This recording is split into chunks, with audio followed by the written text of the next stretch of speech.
باريس تلعب بالنار من جديد وتتحرش بالجزائر، فمع وضع متوتر أصلا بين البلدين ثارت حالة من الغضب في الأوساط الجزائرية بعد انتشار خبر مفبرك في الإعلام الفرنسي.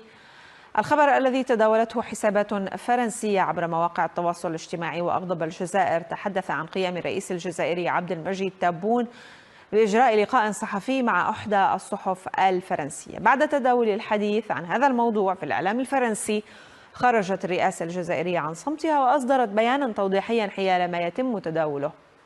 الرئاسة الجزائرية نفت نفيا قاطعا قيام الرئيس تبون إجراء مقابلة مع وسيلة إعلام فرنسية، متهمة بعض الأطراف الفرنسية بمحاولة زعزعة أمن البلاد. الرئاسة الجزائرية في بيانها بدت غاضبة من هذه الممارسات التي دانتها ووصفتها بالأساليب غير الأخلاقية التي باتت تتيحها تكنولوجيات الإعلام والاتصال الحديثة لفئة وصفتها أيضا في بيانها بالمرتزقة.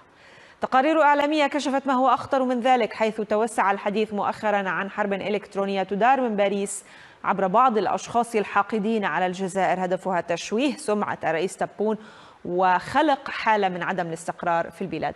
للتعليق على هذا الموضوع معنا من الجزائر النائب في البرلمان الجزائري الدكتور علي ربيج. مرحبا دكتور علي، من يقف وراء هذه الحملة بتقديرك؟ مساء الخير سيدتي، شكرا على هذه الدعوة. في الحقيقة في أطراف كثيرة من تقف وراء هذه الحملة الدعائية وهذا الترويج للأكاذيب وتضليل محاولة تضليل الرأي العام الجزائري وحتى الدولي. ربما آخرها هذا الذي كشفته مديرية الإعلام والاتصال على مستوى رئاسة الجمهورية. الأطراف هي معروفة، في أطراف فرنسية، لوبيات فرنسية وما يسمى بكتائب أو ميليشيات الذباب الإلكتروني، وحتى في دولة مغاربية جارة للجزائر هي كذلك منخرطة ومنذ مدة طويلة في مسألة تضليل ونشر الأكاذيب والإشاعات. وآخرها هذا الحديث الذي ربما أراد البعض أن يقولوا أن الرئيس قدم لقاء مع جريدة فرنسية، وهذا غير صحيح. والغريب في الأمر أنه صحف فرنسية وازنة ومواقع إلكترونية وازنة نقلت هذا الخبر ونشرت هذا الخبر، وهذا دليل على أنها تفتقد إلى أقل شيء فيما يتعلق بالاحترافية في العمل الصحفي. لماذا يتم استهداف الرئاسة تحديدا دكتور علي هذه المرة؟ لأنه بكل بساطة اليوم استطاعت مؤسسة الرئاسة والسيد عبد المجيد تبون وحتى مديرية الاتصال أنها تدير العملية الاتصالية الرسمية بشكل محترف، وهذا لم نشهده ولم نقف عليه في الحكومات السابقة. هذه المرة استطاعت رئاسة الجمهورية من خلال مديرية الإعلام والاتصال وحتى من قبل السيد رئيس الجمهورية أنه يقطع في كل مرة تلك الأكاذيب والإشاعات، لأنه اليوم أصبحنا نستقي ونأخذ المعلومة من الموقع رئاسة الجمهورية على اعتبار أنه الموقع الرسمي والوحيد الذي يمكن أن يكون منفذ للسيد رئيس الجمهورية، وأنه من خلاله يخرج رئيس الجمهورية ببيانات مواقف وبتصريحات وبمقابلات صحفية. اليوم مهاجمة رئاسة الجمهورية ومهاجمة ربما حتى السيد رئيس الجمهورية حتى تريد هذه الصحف المشبوهة أو ما يسمى بالصحف الصفراء أنها تدفع نحو خلق هو بين مؤسسة الرئاسة والمواطن الجزائري وحتى الجالية الجزائرية مقيمة في الخارج. إذن محاولة نشر هذه الأكاذيب وهذه الإشاعات وهذه التضليل الإعلامي الممنهج من قبل هذه المخابر الإعلامية التي تقف وراءها حكومات وتقف وراءها حتى أجهزة مخابرات ما يسمى بالذباب الإلكتروني، وكذلك هذه الحرب السيبرانية والإعلامية. السيد وزير الاتصال كان صرح على أنه في آلاف من المواقع الإلكترونية التي تشن يوميا هجمات على الجزائر، بالدليل أنه اليوم لو نتصفح موقع جوجل في الجزائر تخرج هذه المواقع وتخرج هذه الصفحات وكأنه فيه هنالك آلاف وملايير تصرف لكي تغزو المواقع الجزائرية. كيف تتعامل الدولة مع هذه الصناعة التي سمتها في البيان الرئاسي صناعة البهتان، هكذا ورد التعبير؟ هل تمثل هذه الحوادث تحديات إعلامية كبيرة فيما يتعلق بالتزوير، الافتئات؟ اليوم في مسؤولية أيضا للصحف الإلكترونية التي تنشر المادة دون تحقق. كيف ستتعامل الجزائر مع هذه الفوضى التي لا تطول فقط الرئاسة الجزائرية، تطول الأفراد، تطول الناس في كل مكان؟ صح، هذه حرب، وهذه هي حرب الإعلامية، أدواتها معروفة: الصورة والصوت والمقالات المنشورة والأكاذيب المنشورة، وهذا الزخم والعدد الكبير من المعلومات التي تنزل إلى هذه المواقع.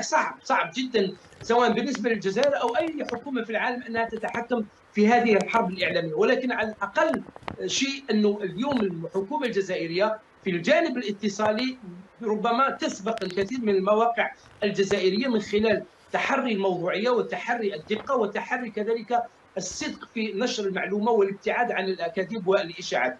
اليوم ربما حتى المواقع الجزائرية والصحف الجزائرية والتلفزيونات الجزائرية هي كذلك منخرطة في مسألة مكافحة ومواجهة هذه الموجة الغير مسبوقة من الأخبار ومن الإشاعات المضللة للرأي العام الجزائري والمحرضة. على فكرة هي الآن تريد أن تنشر الأفكار والبلابل داخل المجتمع الجزائري والإشاعات لكي تدفع إلى خروج المواطنين مثلا إلى الشارع، أو الحديث عن القدرة الشرائية، أو حديث أو استغلال أي فرصة لكي تتحرش هذه المواقع بمسألة العلاقات بين المواطن ومؤسساته الرسمية.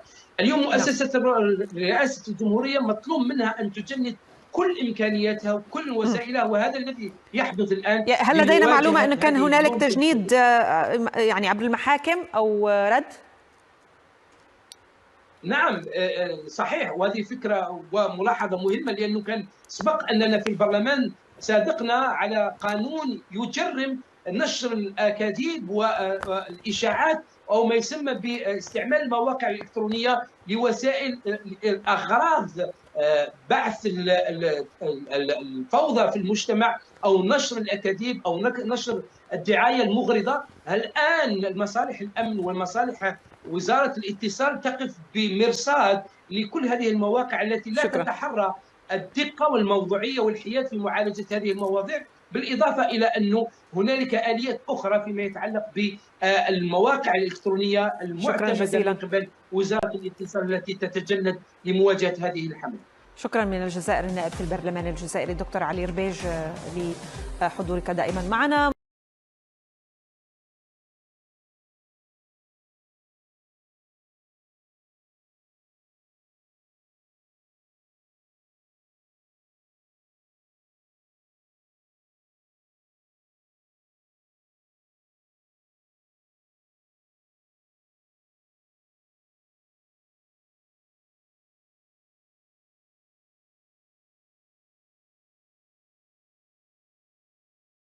هنا غادي تكون نهاية الحلقة ديال اليوم، نتمنى تكونوا استمتعتوا بالحلقة ديال اليوم، وحنا راكم ديما عارفين مواكبين الأخبار المغرب وكل ما يوم المغرب والصحراء المغربية.